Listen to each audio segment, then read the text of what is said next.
So నేను చెప్పదలుచుకుంది ఏంటంటే వ్యవస్థ పొల్యూట్ అయింది.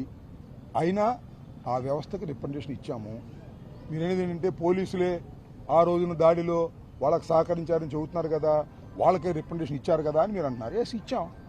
వాళ్ళు ఏమన్నా రియలైజ్ అవుతారేమోనని. రియలైజ్ కాకపోతే న్యాయస్థానం ఉంది కదా. వీళ్ళకి రిప్రజెంటేషన్ ఇవ్వకుండా న్యాయస్థానానికి వెళ్ళడం నాకు ఇష్టం లేదు. కాబట్టి రిప్రజెంటేషన్ ఇస్తాం. రీజనబుల్ టైంలో వాళ్ళు యాక్షన్ తీసుకుంటే వెల్, రీజనబుల్ టైంలో యాక్షన్ తీసుకోకపోతే హైకోర్టుకు వెళ్ళి హైకోర్టులో న్యాయ పోరాటం చేస్తాం. ఇది సిస్టంలో చేయవలసినటువంటి బాధ్యత. ఒక బాధ్యత గల పౌరుడుగా నాకు ఉంది కాబట్టి పోలీసు వారికి ఇచ్చాం, డీజీపీ గారికి ఇస్తాం. ఇది ఒక సిస్టమ్. ఈ సిస్టంలోకి మేము వెళ్ళి ధర్మంగా మేము చేయాలని అనుకుంటున్నాం లాజికల్గా. అది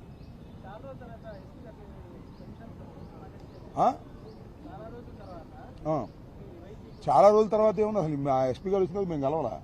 ఇదే రిప్రజెంటేషన్ కూడా కలిసాం. ఆ రిప్రజెంటేషన్ తీసుకున్నారు గౌరవంగా. That's all.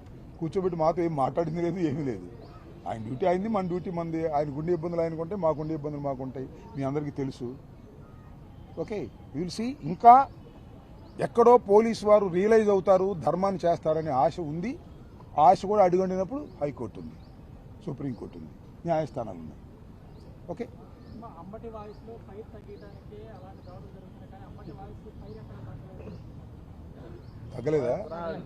తగ్గలేదా? పెరిగిద్ది, తగ్గదు, ఇంకా పెరిగిద్ది. ప్రాణాలకు తెగించైనా పోరాటం చేస్తా. ఎంత ఘోరం అండి! నా ఫైర్ తగ్గించడానికి నన్ను అరెస్ట్ చేస్తారా? నా ఫైర్ తగ్గించడానికి నన్ను కొట్టడానికి ప్రయత్నం చేస్తారా? నా ఫైర్ తగ్గించడానికి 18 రోజులు జైల్లో పెడతారా? ఇంకా పదునెక్కుతా, ఇంకా ఫైర్ అవుతా. ధర్మం కోసం, న్యాయం కోసం జగన్మోహన్ రెడ్డి గారి ముఖ్యమంత్రి అయ్యేంత వరకు ఈ పోరాటం ఆగదు అనేది మరొక్కసారి తెలియపరుస్తున్నా. చెప్పాగా, జైల్లో ఉన్నప్పుడు చెప్పా, తగ్గేదే లేదని. ప్రశ్నే లేదు. అట్లా ఎక్కడ పెడితే అక్కడ అనరు, మళ్ళీ జైల్లో పెట్టినప్పుడే అంటాం. ఓకే, సో ఫైర్ తగ్గదు. దానిలో మీరు ఏ విధమైన సందేహపడాల్సిన అవసరం లేదు. అడ్డుపడ్డాక చూపించర్లే, ఐ డోంట్ వర్రీ. సంక్రాంతి ఆగాగు, సంక్రాంతికి డ్యాన్స్ చేస్తాను. జైల్లో ఉన్నప్పుడు సింబల్ ఇస్తాను. ఆగా నువ్వు ఇప్పుడు ఆ రోజును కూడా నేను ఎందుకన్నాను మీరు అర్థం చేసుకోండి. ఏదో హోంమంత్రి గారు ఉందంట, మాజీ మంత్రి గారు అంత ఇదిగా అంటున్నాను. ఎందుకన్నాను నేను? ఇలా మాట్లాడే అవకాశం నాకుందా? మీరు వస్తే నాకు ఇంటర్వ్యూ ఇచ్చే అవకాశం ఉందా? నా గురించి ఏమనుకుంటున్నారు చాలామంది అని నాకు అనుమానం. రాంబాబు పని అయిపోయింది అనుకునేవాడు ఉంటాడు ఒకడు, రాంబాబు అయిపోయాడు అనుకుంటాడు ఒకడు, రాంబాబు ధైర్యం కోల్పోయాడు అనుకుంటాడు. ఒకే ఒక్క సింబల్తో రాంబాబు ధైర్యం కోల్పోలేదు, రాంబాబు తగ్గలేదు, రాంబాబు తగ్గడు. కేసు మీద కేసు పెట్టినా, పీటీ వారెంట్ మీద పీటీ వారెంట్ పెట్టినా, లోపల ఎన్ని రోజులు పెట్టినా తగ్గేదే లేని చెప్పడానికి సింపుల్గా ఒకే ఒక్క జంక్చర్తో మీ అందరికి అర్థమైంది కదా. అలాంటి సందర్భంలో వాళ్ళు మాట్లాడడానికి ఇంత అవకాశం ఇచ్చినప్పుడు ఇంక జంక్చర్స్ ఎందుకు? మాట్లాడుతున్నా కదా. అందువల్ల బ్రదర్, ఫైర్ తగ్గదని కూడా మరొకసారి చెప్తున్నా. Thank you. మా అధినేత తగ్గమండో పెరగమండో, అది ఆయన చట్ట ప్రకారం ఏం చేయాలో అది చేస్తాడు. మా అధినేత ఆశీస్సులు మాకు ఎప్పుడు ఉంటాయి.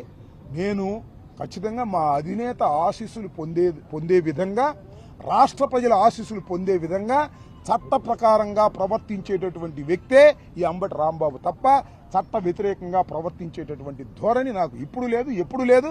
ఎవడండి చెప్పింది? ఎవడు చెప్పాడు చెప్పు? నాకు ఒక మాట చెప్పు. నోరు పొరపాటున జారితే క్షమాపణ చెప్పిన వాడు ఎవడైనా ఈ రాష్ట్రంలో ఉన్నాడా? అంబటి రాంబాబు తప్ప. చెప్పంటున్నా నేను, అంబటి రాంబాబు తప్ప. నోరు జారితే ఆవేశంలో క్షమాపణ చెప్పినటువంటి వ్యక్తి చివరివాడు, మొదటివాడు అవుతాడు అంబటి రాంబాబు. నాకు జ్ఞానం ఉంది, నాకు ఏది తప్పో రైటో గ్రహించే శక్తి ఉంది. ఆ క్షణంలో గ్రహించలేకపోయాను, ఎమ్మటే వచ్చి చెప్పాను కదా. ఎవడైనా చెప్పారా పొలిటికల్గా? ఎంతమంది నోరు జారారు? ఎవడైనా చెప్పాడా? అంబటి రాంబాబు చెప్పాడు. అది నా యొక్క నైజం అని కూడా ఈ సందర్భంగా మనవి చేస్తున్నాను. అదే నా ధైర్యం, అదే నా నైజం, అదే నా ఫైర్ కూడా. Please subscribe .news.